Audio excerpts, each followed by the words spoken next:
Quando a gente acompanha algumas decisões do nosso Supremo Tribunal Federal, bate aquela frustração. A nossa Corte Maior virou um apêndice de determinados partidos de esquerda e nossos ministros e ministras perderam sua credibilidade por ações, comportamentos e algumas decisões absurdas. Decisões que vão desde a manutenção dos direitos políticos de uma presidente empichada, passando pela libertação de corruptos, traficantes e chefe de facção criminosa, e prisão ilegal de um jornalista que insiste em chamar de blogueiro. E isso vai até as constantes interferências no poder executivo. Ações e comportamentos que incluem lives com débil mental, que com seus cabelos coloridos aparece nas redes sociais, fazendo apologia a sexo, publicando livros infantis com conteúdo impróprio e condenando a leitura de autores de clássicos da literatura brasileira, como Machado de Assis. Bem que o ministro que o admira poderia dizer a ele o que disse o nosso comentarista, o professor e escritor Dionísio da Silva, sobre a declaração do Iluminado Júnior.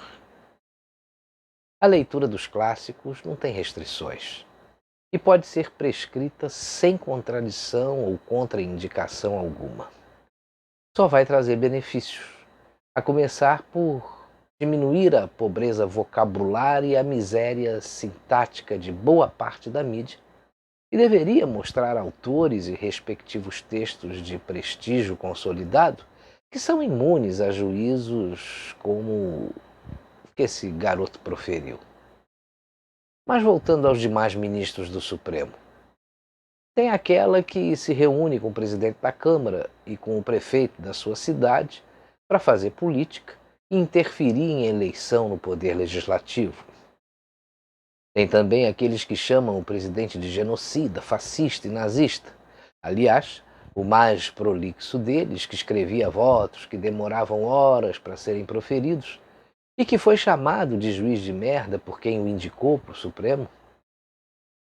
Esse, graças a Deus, foi aposentado para a felicidade geral da nação. Mas ficaram outros que conspiram para tirar Bolsonaro da presidência, entre outras barbaridades. Com a decisão do Supremo de transferir para governadores e prefeitos as decisões relacionadas à pandemia, nós vimos os estados revelarem verdadeiros ditadores. Além de alguns prefeitos e governadores, surgiram também os ditadores de toga nas instâncias estaduais. E aos trancos e barrancos, o Brasil vai andando. Se depender desse pessoal, andando para trás. Mas eu vi uma luz no fim do túnel. E não era um trem vindo na minha direção, não. E essa luz veio justamente do Judiciário, na posse do presidente do Tribunal de Justiça do Estado de Mato Grosso do Sul, o desembargador Carlos Eduardo Contar.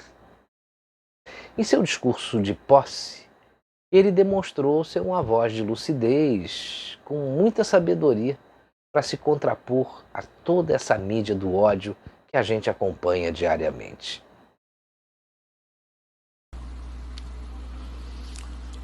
Voltemos nossas forças ao retorno ao trabalho.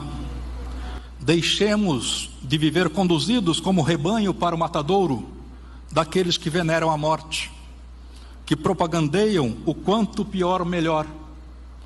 Desprezemos, pois, o irresponsável, o covarde e picareta de ocasião que afirme: fiquem em casa, não procurem socorro médico com sintomas leves, não sobrecarreguem o sistema de saúde. Paciência, senhores. Os tempos realmente são estranhos. Mostremos nós, trabalhadores do serviço público, responsabilidade com os deveres e obrigações com aqueles que representamos. E por isso mesmo, retornemos com segurança, pondo fim à esquizofrenia e à palhaçada midiática fúnebre, honrando nossos salários e nossas obrigações, assim como fazem os trabalhadores da iniciativa privada, que precisam laborar para sobreviver e não vivem às custas da viúva estatal com salários garantidos no fim de cada mês.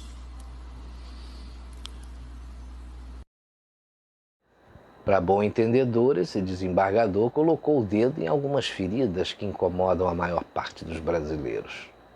Falou da palhaçada midiática, do Dória e do Mandetta sem citá-los, e nem precisaria, né? Mostrou respeito ao cidadão que não vive de salários e benesses do Estado. Como eu disse, uma voz de lucidez. Uma voz que precisa ser ecoada por todos os cantos do país. Mas pelas redes sociais, porque pela imprensa, pessoas que têm esse tipo de pensamento e conduta não têm espaço em suas emissoras de rádio, jornais e televisões.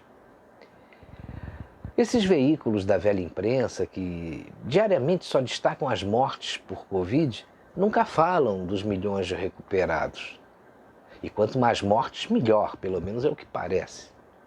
Aliás, se não tiverem mais mortes por Covid no país e os ataques ao Bolsonaro, praticamente esse pessoal fica sem notícia para dar, né? Que apareçam mais juízes lúcidos, dispostos a fazerem justiça, como esse desembargador que tomou posse na presidência do Tribunal de Justiça de Mato Grosso do Sul, que por suas breves palavras, ele sabe que a função do judiciário é somente interpretar e impor a lei, quando solicitado. Nossos ministros do Supremo e alguns magistrados precisam saber ou lembrar que a verdadeira justiça só tem poder e dever de resposta, jamais de proposta.